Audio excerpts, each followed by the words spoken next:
Merci. Donc, nous allons donner lecture de la déclaration de principe et de la coalition des regroupements et partis politiques pour l'avancement de la démocratie, partis émergents et alliés COREPAD PEA, sur l'ingérence inacceptable du chargé d'affaires des États-Unis d'Amérique dans les affaires internes d'Haïti. La coalition des regroupements et partis politiques pour l'avancement de la démocratie, partis émergents et alliés COREPAD PEA, dénonce avec force l'ingérence persistante et profondément irrespectueuse du chargé d'affaires des États-Unis d'Amérique dans le processus politique et institutionnel interne d'Haïti, en s'autorisant à intervenir, orienter et influencer des décisions relevant exclusivement de la souveraineté nationale. Ce représentant diplomatique outrepasse gravement sa mission et porte atteinte à la dignité du peuple haïtien. Haïti demeure un État libre, issu d'une révolution anticolonialiste, anti-esclavagiste et anti-raciste. Aucun diplomate accrédité ne peut se comporter comme s'il disposait d'un droit de tutelle sur nos institutions, notre transition ou nos choix politiques. Il faut noter que dans le cadre de son engagement constant pour une refondation véritablement nationale et souveraine, la COREPAD PEA rappelle trois initiatives déterminantes menées ces dernières années pour alerter le pays et proposer des issues souveraines à la crise actuelle. 1. Le Forum national pour la refondation d'Haïti en date du 1er octobre 2024.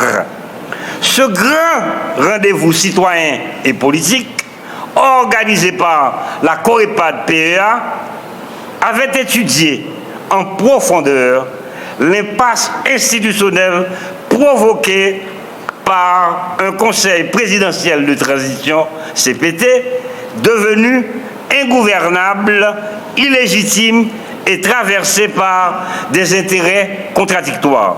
Le forum avait recommandé 1. La réduction du CPT de 9 à 3 membres afin d'assurer une direction resserrée, fonctionnelle et redevable. 2. L'exclusion immédiate des 3 membres du CPT inculpés dans le scandale de la Banque nationale de crédit pour préserver la crédibilité morale de la transition. 3. Le renvoi du représentant du secteur privé des affaires, symbole d'une influence oligarchique incompatible avec l'intérêt général. 4. L'élimination des 2 membres observateurs qui contribuaient davantage au désordre qu'à la gouvernance. Ce premier jalon posait les fondamentaux d'une transition plus saine, indépendante et à l'abri des pressions extérieures. Deuxième événement majeur, les assises nationales de la COREPAD PEA en date du 27 juin 2025. Ce deuxième événement majeur fut la tenue des assises nationales qui ont abouti à une résolution finale prémonitoire adoptée après une analyse profonde du fonctionnement réel du CPT et des dynamiques de pouvoir en présence. Ces assises avaient anticipé, compte tenu du principe de présidence rotative au sein du CPT, une dérive grave du processus de transition. La prise de contrôle totale de l'exécutif par l'aile mafieuse de l'oligarchie haïtienne, utilisant le mécanisme de rotation pour placer successivement ses relais, verrouiller l'appareil d'État et neutraliser toute tentative de réforme. Cette résolution alertait la nation sur le risque imminent d'une gouvernance capturée, opaque, hostile aux aspirations souverainistes et entièrement vulnérable aux manipulations étrangères. Cette prédiction s'est malheureusement réalisée, renforçant le caractère visionnaire, responsable et patriotique de l'analyse produite par la COREPAD PEA. Troisième événement, la présentation de l'alternative souveraine, consensuelle et réaliste en date du 29 août 2025. Consciente de la dérive du CPT et du chaos annoncé, la COREPAD PEA a présenté à la nation le 29 août 2025 une alternative patriotique structurée destinée à éviter l'effondrement institutionnel après le 7 février 2026, date marquant la fin du mandat du CPT. Un CPT incapable d'organiser des élections, de rétablir la sécurité ou de stabiliser la gouvernance. Cette alternative exigeait 1. La révocation immédiate du Premier ministre Alix Didier Fils-Aimé, dont la gestion se révélait inefficace et partiellement alignée sur les réseaux qui paralysaient la transition. Sa substitution par un nouveau Premier ministre mandaté pour superviser le départ ordonné et pacifique du CPT. La mise en place d'un exécutif bicéphale fondé sur un accord politique national, un large consensus et un dialogue inclusif. Une feuille de route claire pour engager la vraie et dernière transition avec pour objectif la restauration de la sécurité, la réforme institutionnelle minimale, l'organisation d'élections crédibles et le recouvrement de la souveraineté politique de l'État. Cette proposition demeure l'une des solutions les plus cohérentes, réalistes et respectueuses de l'intérêt supérieur de la nation. Malgré tout, le chargé d'affaires des États-Unis d'Amérique multiplie les démarches visant à influencer la composition et la direction du CPT, les décisions de l'exécutif, les arbitrages politiques internes, la trajectoire institutionnelle du pays. Ces interventions directes et ingérences violent le principe d'autodétermination inscrit dans les instruments internationaux, notamment la Convention de Vienne sur les relations diplomatiques de 1961, le respect dû à un État souverain et la volonté populaire exprimée dans les initiatives telles que celle de la COREPAD PEA. Aucun pays digne de ce nom n'accepterait de telles intrusions dans sa gouvernance. Voilà la position ferme de la COREPAD à cet égard. La COREPAD condamne catégoriquement toute ingérence étrangère, notamment celle du chargé d'affaires des États-Unis d'Amérique, à qui nous rappelons que le temps de la politique de la carotte et du bâton est révolu. La COREPAD réaffirme que le peuple haïtien doit rester le seul maître de son destin politique.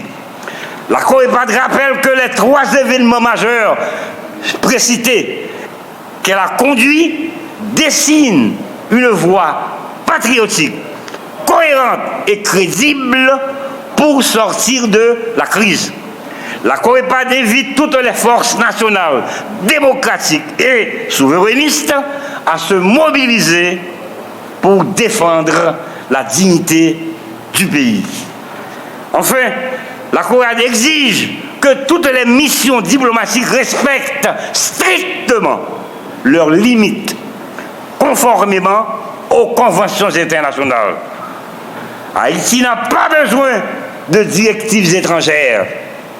Haïti a besoin d'un sursaut national. La COREPAD PEA réaffirme son engagement à défendre la souveraineté du pays, à proposer des solutions réalistes et à ouvrir le chemin vers une transition finale, inclusive, ordonnée et authentiquement haïtienne. Le peuple haïtien n'acceptera jamais d'être dirigé par procuration. La souveraineté nationale demeure notre boussole, notre devoir et notre horizon. Merci. Avec nous, même si elle vit Jean-François, mais c'est mes coordonnatrices unité délégation des vice-délégations. Donc, objectif forum, nous, elle très bien, c'est pilotage de l'action gouvernementale en temps de crise. Nous connaissons que le pays vit en crise multidimensionnelle qui m'a dit que coordination, action départementale, action gouvernementale, atterri dans et toute circonscription, c'est-à-dire département, arrondissement, pour que délégués, vice-délégués, soient impliqués davantage pour être capables d'agir, pour être capables d'aider, pour être capable de tout faire de action et puis capable porter et gouvernement dans l'action que vous voulez faire et puis accompagner toute population parce que vous besoin d'accompagnement, vous besoin l'État là avec l'État doit être présent. Donc c'est pour ça c'est objectif forum non. Nous même n'a chita sur les plans techniques, nous avons formation là-dedans, nous avons échange parce que chaque délégué vice-délégué pour faire échange puis dit mais qui zone yoyé mais qui ça yo ka faire. Donc c'est l'implication. Donc ce forum vise à impliquer les délégués et les vice-délégués pour une meilleure coordination de l'action gouvernementale. Donc nous voulons une action gouvernementale qui est plus efficiente. Donc bien entendu, ils ont besoin de moyens également et c'est l'objectif forum pour que l'État accompagne les délégués beaucoup plus, puis au capable aux moyens qu'il faut, moyens nécessaires, puis au capable de porter action au gouvernement et puis aider la population. Nous connaissons les délégations souvent pleines parce qu'il n'y a pas de moyens pour le travail. Après, comme ça, délégués attendent qu'il y ait des moyens pour le travail. Justement, c'est l'objectif forum. Donc, c'est météo là pour être capable d'évaluer, regarder pour qui ça n'a pas gagné, qui ça a gagné. Donc, et même là, il y a nous toutes et plein de choses. Donc, c'est la première fois que nous réunissons depuis que nous installés comme délégués, vice-délégués. Quand nous sommes là, en plein forum, nous allons partager, nous allons dire qui problème yo. Nous-mêmes, qui de problèmes nous connaissons parce qu'il y a parlé de moyens de déplacement, de moyens de fonctionnement qui ne sont pas vraiment suffisants. Donc, nous avons accompagné et porté revendications et puis pour nous faire une synthèse, pour nous faire le gouvernement, pour répondre avec les problèmes que nous avons sur le terrain. Coordination, délégation et vice-délégation, c'est les mêmes qui prennent l'initiative là. Évidemment, tout ministère a appuyé parce que nous pensons qu'il est nécessaire que n'importe crise ça, nous avons réunis délégués et toutes vice-délégués. D'une part, pour nous rappeler les missions, un décret 1990 qui rappelle mission et délégation. Et puis d'autre part, pour nous voir qui type de compétences quelque part, nous avons renforcer la CAIO, puis nous avons aider le territoire à gérer la crise, tout aspect multisectoriel nous avons traversé qu'on y a. Nous connaissons notre traversée en crise là par rapport avec ce qu'on dit ça, nous au niveau du ministère intérieur qui répond que la baille sur ça. Bon, et tout à l'heure là, nous avons discuté avec la Direction générale de protection civile. Nous connaissons qu'on y a protection civile, son direction générale. Donc, nous faisons bilan qu'on y a, bilan existé. Et depuis avant bilan même, et on côté en cours, petit Gouave, et il y a une grosse intervention qui est faite pour nous permettre que de l'eau a circulé. Ministre, nous connaissons le plateau central, surtout dans l'Inch, il y a une situation qui a développé. Et parlez-nous un peu qui dispositionne dans le Bon, ça, il n'est pas concerné le forum, non. Et puis, nous croyons que la justice la donne. Donc là, nous ne plutôt pas parler sur ça. Bon, on attend la justice, nous avons dossier devant la justice. Nous n'avons pas besoin de comprendre encore, on attend la justice. Et par rapport avec la situation d'insécurité, nous connaissons la situation d'insécurité vraiment détériorée dans la région métropolitaine Port-au-Prince, mais tout dans la région plateau central, tout ça, au niveau du ministère intérieur, comme on travaille avec la délégation départementale, pour nous voir si nous avons rétabli la sécurité, non seulement dans Port-au-Prince, mais dans l'autre région dans le pays. Bon, nous avons été dans le cadre forum, non, comme dit nous. Dans le cadre du forum, nous pourrons discuter avec les délégations et vice-délégations pour nous qui nous renforcer la présence au niveau de communaux. Nous connaissons que le ministère intérieur fait que son initiative avec les communaux, c'est créer des commissions, des conseils municipaux de sécurité. Donc, le ministère en plein à accompagner les communaux et communaux, tout magistrats et conseils municipaux. Il y a une compétence pour avancer dans la question de la sécurité. Donc, les délégations après le travail avec eux. Poursuivre, et je plutôt que responsabilité coordination, dis-nous qui ça compte faire. Voilà.